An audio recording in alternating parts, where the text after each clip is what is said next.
Vem cá, vem cá, vem cá, vem cá. Vou te contar um segredo, tá? Como abrir uma empresa em 3 segundos em 2026. Vamos lá.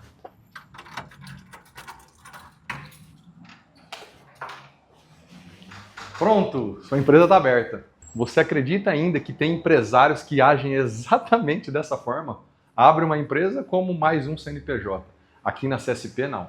Aqui na CSP, nós fazemos empresas para dar certo. Ninguém abre uma empresa para dar errado. Então eu gravei um conteúdo exclusivo, muito bem elaborado, completo, justamente para te ajudar agora em 2026 como você abrir uma empresa da forma correta. Mas antes de começar, eu queria me apresentar. Meu nome é Alan Campione, eu sou contador e especialista em planejamento tributário e principalmente em redução de impostos. Então para você que está chegando agora aqui, ó, já se inscreve no canal, ativa o sininho aqui, que você vai receber mais conteúdos como esse. Eu vou te ajudar a ser um empresário melhor agora em 2026. Qual que é o passo 1 aqui primeiro? A primeira pergunta que você precisa fazer é se você vai abrir essa empresa sozinho ou se você vai ter um sócio. Isso define praticamente o resto, tá? Se você for abrir empresa com sócio, você vai precisar amarrar muito bem esse contrato social, tá? Por exemplo, as divisões de cotas, quem que administra o quê, as responsabilidades, as regras de saída e o que acontece se alguém quiser vender a parte. Muitos empresários acabam pecando exatamente nesse ponto, tá? Talvez você queira abrir sua empresa sozinho. O melhor caminho hoje é que ela seja uma empresa limitada unipessoal. O que significa isso? Que é uma empresa com um único sócio e suas responsabilidades são limitadas ao capital social que você investir na empresa. E na prática, em muitos lugares, vai aparecer somente como limitada mesmo, não esse termo SLU ou Sociedade Limitada Unipessoal.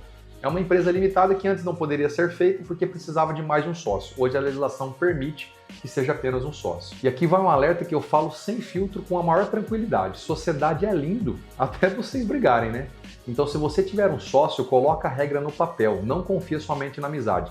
Até para fins de passar uma imagem mais profissional, né? Não adianta ficar tudo nessa conversa só. Agora, passo 2, restrições que pouca gente fala e não se atenta, tá? Agora eu vou te falar uma parte que quase ninguém fala na internet. Você já deve ter imaginado que você é funcionário público. Você pode ou não pode abrir empresa? Muitos podem ter empresa sim, porém, em vários casos você não pode ser o sócio administrador. E quando você não é o sócio administrador, qual que é a solução? Você pode ser o sócio cotista, ou seja, o sócio investidor, que vai entrar com as cotas da empresa investindo naquele negócio. Mas presta atenção que isso varia de órgão para órgão, estatuto, cargo, função. Então, antes de abrir, você tem que procurar o RH, onde o seu concurso está estabelecido, ou o órgão que valida essa informação, tá? Outro ponto é que você que exerce uma atividade regulamentada, ou seja, uma atividade que existe um conselho regulamentador, por exemplo, área da saúde, engenharia, advocacia, estética, a própria contabilidade, eu como contador aqui, algumas atividades elas exigem algumas licenças específicas, inclusive o registro perante o conselho, tá?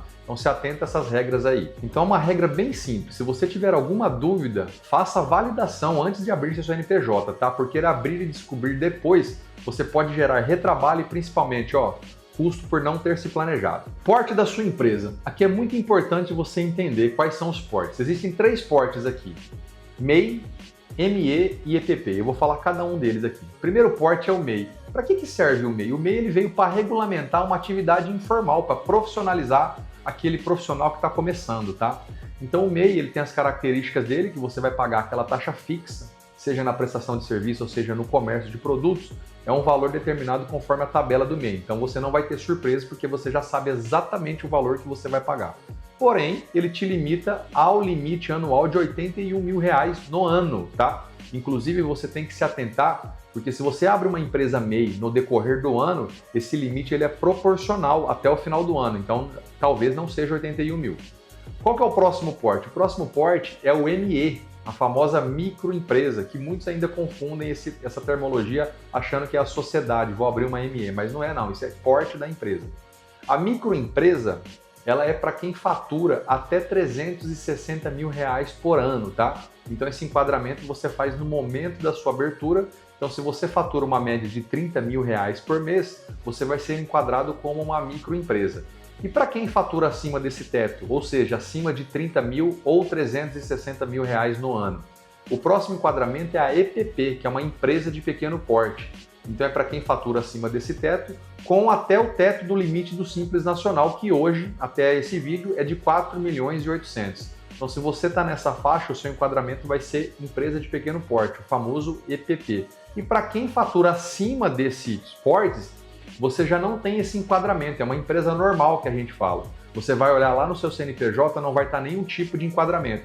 Nós entendemos que essa empresa é uma empresa de médio grande porte, tá? Pode observar que ela não tem esse tipo de enquadramento. Mas via de regra, o que muda perante o porte da minha empresa, seja MEI, ME ou EPP? A forma como você transmite a sua credibilidade e o seu profissionalismo para os seus fornecedores, clientes e principalmente para os bancos. Por quê? Linhas de créditos para MEI, para ME e EPP são diferenciadas, inclusive com as taxas de juros, tá? Então é importante você entender cada momento, inclusive acesso a essas linhas de crédito. Então é importante fazer o enquadramento correto de acordo com o seu real momento. E a partir do momento que não fizer mais sentido, o seu contador, que é o especialista estratégico do seu negócio, ele vai te orientar o melhor enquadramento possível para a realidade do seu momento. Passo 4, natureza jurídica. Aqui que muita gente se confunde, você sabia? MEI, por exemplo, é uma coisa, ME é outra, né? Que a gente estava falando atrás anteriormente. Mas para abrir uma empresa de verdade sozinho, o mais comum é sempre abrir uma empresa limitada unipessoal. Então a natureza jurídica está vinculada à parte societária. Que tipo de sociedade você está trazendo para o seu negócio? Então, e por que uma empresa limitada é a mais tradicional, a mais normal você abrir? Justamente porque uma empresa limitada, as suas responsabilidades, como o próprio nome diz, ela está limitada ao capital social, ou seja, ao valor que você investe na sua empresa. Então é muito mais comum você abrir uma limitada do que uma própria empresária individual, que seria uma empresa com o seu próprio nome. Até eu nem recomendo que você abra esse tipo de empresa, porque quando você abre essa modalidade de empresa, você está respondendo tanto com o seu patrimônio pessoa física, quanto com o seu patrimônio agora na pessoa jurídica. E uma empresa limitada, ela tem essa característica. A responsabilidade ela é limitada ao capital social que você investe na empresa, ou seja, a sua responsabilidade está na empresa, não no seu patrimônio pessoa física. Então, via de regra, você não vai ser penalizado caso você tenha vir ter problemas com essa empresa na sua pessoa física. Então, pensa nisso antes de abrir uma empresa, tá? Isso faz parte de planejamento. Passo 5, CNAE, ou Código Nacional da Atividade Econômica. Eu acredito que aqui, se não for o mais, um dos mais importantes, tá? É o que vai fazer você pagar imposto certo ou errado, sabia? Então vamos lá, presta atenção porque isso aqui é decisivo. O CNAE é o Código Nacional da Atividade Econômica. Toda atividade, seja ela um comércio de mercadorias, seja ela uma prestação de serviço, ela tem um código, ou seja, um CNAE que regulamenta você exercer essa atividade dentro da sua empresa. E com relação ao CNAE, a gente pode entender que eu posso ter mais de uma atividade dentro do meu CNPJ. A atividade principal, ela vai ser um único CNAE. Já as atividades secundárias, eu posso ter outras atividades complementares ao meu negócio. Então eu preciso entender qual que é a atividade principal para determinar ela lá no meu CNPJ e quais outras atividades que são secundárias, que eu também presto serviço ou comercializo. Eu vou te dar uma estratégia bem clara aqui para ficar claro para você com relação a isso. Por exemplo, você que está na internet aí quer vender uma mentoria, quer vender um curso, quer vender algo relacionado ao seu conhecimento e transmitir isso para os demais. É muito comum, sem estratégia tributária, que você imagine, poxa, eu estou prestando um serviço, vendendo um curso, vendendo mentoria, e tirar uma nota de prestação de serviço, ou seja, eu tenho lá na meu CNAE uma atividade que seja relacionada a treinamento, a venda de curso, enfim. Se eu te falar que é possível reduzir o imposto aí, você acredita? Com apenas um CNAE? Exatamente. Digamos que dentro de uma estratégia tributária, eu trago uma estratégia para você aqui, que dentro da sua mentoria, do seu curso online, você também comercialize, por exemplo, apostilas, venda de livros ou o próprio e-book dentro do seu material. O e-book, todo o comércio de livro ou apostila que você tem dentro do seu infoproduto, a tributação dele é menor. Ou seja, se você vender produtos, a carga tributária sempre vai ser menor do que o serviço prestado. Então, olha essa estratégia tributária aí. Então, para você que vende, por exemplo, aí, sei lá, 100 mil, 1 milhão, você pode diluir e segregar essas receitas. Parte tributada por comércios de produtos, ou seja, e-books, livros, apostilas, e partes tributadas com relação à venda de cursos, mentorias, treinamentos. Então isso é pura estratégia tributária que vai fazer você economizar de forma legal. Então você precisa se atentar principalmente quando você for determinar as atividades que você vai escolher para você colocar dentro do seu CNPJ. Beleza? Curtiu essa dica, né? Passo 6, o seu endereço. Primeira coisa que a gente precisa entender aqui é se você tem um endereço físico ou se você vai trabalhar de forma online. Porque isso é determinante, inclusive, para escolher aonde abrir a sua empresa, tá? Hoje existe uma estratégia, por exemplo, para você que trabalha na internet ou para você que não tem ponto físico, você pode abrir a sua empresa com uma sede virtual. Agora, se você de fato comercializa e tem algum ponto físico, obrigatoriamente você vai precisar abrir no endereço aonde está estabelecido onde você exerce a sua atividade. E aqui também tem uma estratégia tributária, tá? Principalmente para quem trabalha no online, tá? O online ele te permite você abrir empresas em sedes virtuais em outros municípios que vão te fazer economizar impostos. Por quê? Porque existe uma regra municipal que a gente fala que é o imposto que é o ISS. Tem municípios que o ISS é menor que outros municípios, tá? Então é importante se atentar ao tipo de atividade que você vai exercer e se ela é física ou se ela é presencial. Inclusive, um outro ponto, tá, para você se atentar, é que muita gente abre empresa no seu endereço residencial. Você sabia que o CNPJ ele é público? Então, a partir do momento que você determinou que aquele endereço é o endereço da sua casa, toma cuidado porque você vai ficar exposto, né? Então, talvez faça sentido você pensar em sede virtual para não correr esse risco, tá? E ficar mais seguro com relação à sua empresa. Agora, para a sua empresa que vai ter uma sede física, você precisa se atentar num ponto muito importante. Nunca feche um contrato de aluguel antes de fazer o projeto de viabilidade para a sua empresa. Eu já vi muitos empresários com contrato assinado e não poder exercer atividade naquele local, porque o município não permitia que aquela atividade seja desenvolvida naquele endereço. Por exemplo, o bairro era residencial e você queria fazer uma atividade comercial. Então, olha o tamanho da bomba que você arrumou por assinar um contrato sem se planejar. Então se atente com a atividade que você vai exercer e principalmente fala com um contador especialista que vai te ajudar nisso. Passo 7, registro de marca. Nome da empresa, concorda comigo que isso é sua marca? E aqui todo mundo faz, pode ser qualquer nome. Calma lá, cara, você vai trabalhar principalmente no online. Hoje não existe mais empresas que não estão na internet, não estão no Instagram, não estão no Google. Olha o tamanho do problema se você construir uma marca em um terreno que não é seu. Então, quando você definir o seu nome, se atente principalmente para consultar aonde? No INPE, que é o órgão que regulamenta as marcas e patentes do Brasil. Então, para saber se esse nome está registrado ou não, porque vale a pena sim você investir e registrar uma marca que vai ser sua. Construa num terreno que é seu, não construa sua marca num terreno alugado. Passo 8, regime tributário. Aqui eu quero explicar um pouquinho mais técnico, mas ao mesmo tempo sem falar contabilidade, de uma forma que você entenda. Quando eu falo em regime, vamos entender literalmente o sentido da palavra ao pé da letra, tá? Regime. O que o regime te lembra? Emagrecimento, né? Dieta, algo do tipo. Regime tributário, vamos entender que é onde eu consigo reduzir o meu imposto. Tá? E nem sempre o regime tributário vai funcionar para um e para outro, depende da atividade, depende do enquadramento societário, depende do faturamento, ou seja, depende de diversos fatores. Então nem sempre a minha dieta, ou seja, o meu regime vai funcionar para você e nem sempre o seu vai funcionar para mim. Então vamos entender isso, tá? Como regime. A maioria das empresas, quando elas vão abrir, é muito comum o contador falar assim, vamos abrir no Simples Nacional, ou o próprio empresário chegar e falar assim, eu quero abrir uma empresa no Simples porque é mais simples. Não necessariamente. Não é porque o Simples Nacional ele vai ser mais simples e você vai pagar menos impostos. Se atente nisso, tá? Tem atividades, tem faturamento, tem enquadramento que no Simples Nacional sim vai ser mais benéfico, mas nem sempre, tá? Então você tem que se atentar. E quais são os regimes tributários? Existe o Simples Nacional, existe o lucro presumido e existe o lucro real. Cada empresa ela precisa entender todas as características que vai de fato te fazer economizar.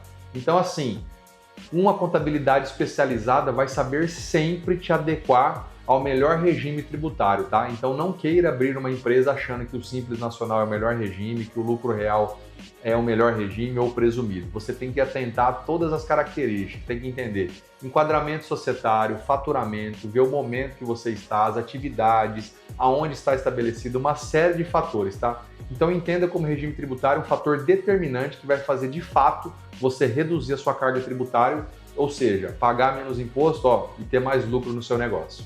Passo 9, agora eu vou te explicar na prática como que funciona agora essa abertura da sua empresa. O primeiro passo, até falei anteriormente ali, é fazer a viabilidade, tá? O que é a viabilidade? Como o nome próprio diz, é para ver a viabilidade do seu negócio. Isso é um documento que será protocolado na junta comercial do seu estado e o município vai avaliar se aquela atividade é possível abrir nesse endereço que você colocou ou não. A partir da viabilidade é onde de fato o projeto da empresa começa, tá? Então, assim, lembra que eu falei, não fecha um contrato de aluguel sem antes fazer uma viabilidade, tá? Então, é muito importante esse passo que ele é determinante. Isso não depende de município, não depende de estado. Em todo local é a mesma situação. Você precisa fazer uma viabilidade para determinar se aquela atividade pode ser exercida, tá? O segundo passo aí começa de fato o processo de abertura de empresa, a parte do contrato social, que é registrado na junta comercial, o registro do CNPJ na Receita Federal, a inscrição municipal no município que você vai estar estabelecidos, a emissão do alvará, das licenças complementares de acordo com a sua atividade, e para você que comercializa produtos, a última etapa é a inscrição estadual, que vai te habilitar a você fazer essa comercialização, emitir as notas fiscais e tudo mais, tá? Importante entender aqui que é o seguinte, tá? Você que presta serviço, você vai estar obrigado a emitir a nota fiscal de serviço. E essa nota fiscal de serviço ela é homologada no município da sua empresa, tá? Seja sede virtual, endereço físico, você precisa emitir essa nota fiscal de serviço aonde você está estabelecido ou onde está a sua sede virtual. Agora, para você que comercializa produto, você vai emitir ou a DANF, que é a NFE, aquela nota fiscal grande, que geralmente quando a gente compra da internet vem, né? Ou a NFCE, que é a nota fiscal do consumidor eletrônica, que é aquela nota fiscal comum quando você vai no supermercado, açougue, padaria, eles acabam te emitindo, tá? Então você tem que entender quem que é o seu cliente. É o B2B, você vende para outras empresas, é a DANF que você vai emitir. É o B2C, ou seja, você vende para o consumidor final, é a nota fiscal do consumidor que você vai emitir, tá? Então esses são os pontos de atenção que você precisa ter quando você for fazer o processo de abertura. Fez todos esses processos, habilitou sua empresa na Receita Federal, na Receita Estadual e no município, você está habilitado a exercer a sua atividade. Agora o passo 10. Muitos contadores não falam isso e é onde os empresários erram. Sabe por quê? Porque agora você precisa entender de gestão.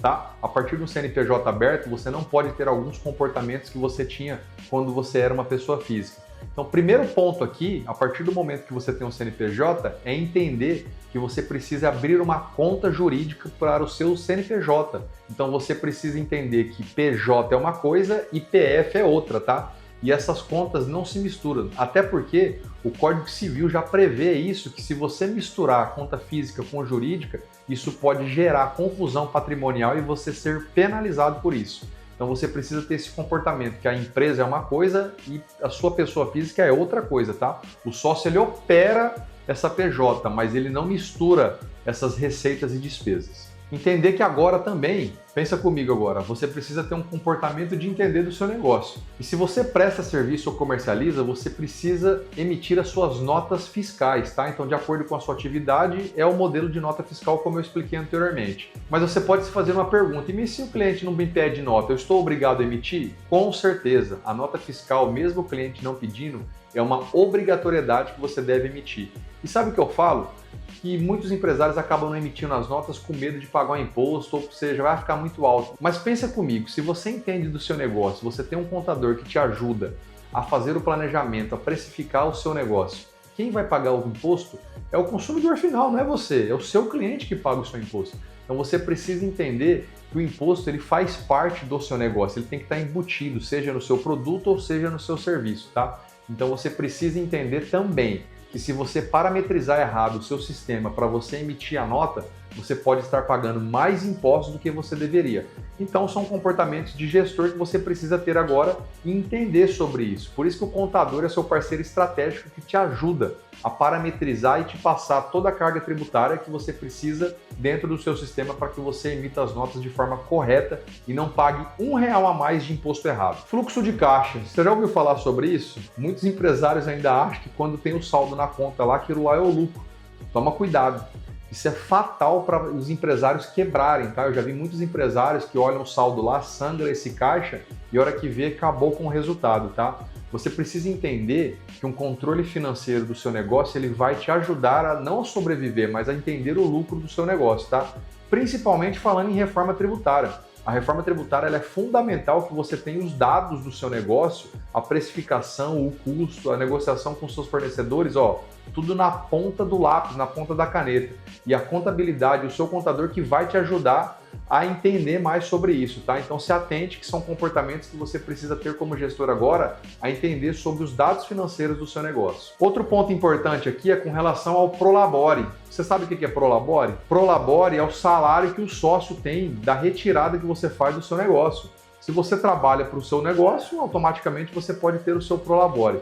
Mas aqui que muitos empresários erram, sabe por quê? Eu vou te explicar aqui um detalhe muito importante. Se você trabalha para o seu negócio, eu entendo que você vai ter uma retirada de Prolabore. E se eu falar que você pode ter um Prolabore estratégico, você acredita nisso? Como que funciona?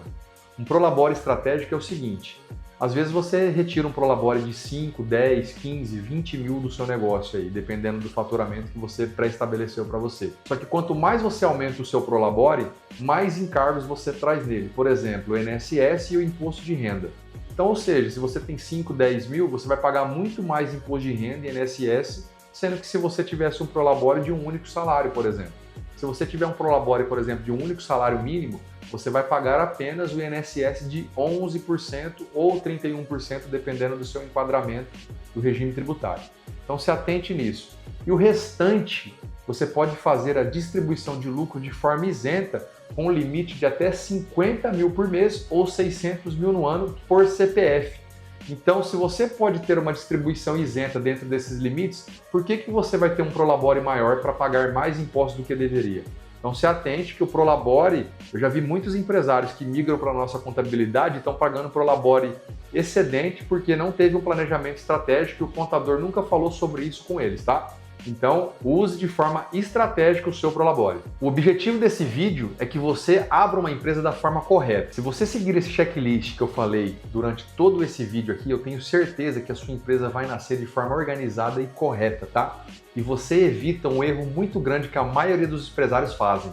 Era abrir uma empresa sem planejamento e pagar muito mais impostos do que deveria. É isso mesmo, é doloroso, né? Mas agora, comenta aqui, qual cidade, qual estado que você está me assistindo e qual o tipo de negócio que você quer abrir agora em 2026. E se você está vendo esse vídeo agora aqui, ó, escreve aqui, comenta aqui nesse vídeo aqui, me manda uma mensagem que a gente está fazendo um diagnóstico que eu vou te ajudar a como você abrir uma empresa de forma organizada, assim como eu falei nesse checklist, tá? Ó, aqui do lado agora tá aparecendo 2 vídeos que vai te ajudar a você entender melhor, sabe sobre o quê? Sobre a tributação da sua empresa. Eu tenho certeza que isso vai te ajudar a como você ser o melhor gestor da sua empresa agora em 2026. Um forte abraço e até o próximo vídeo.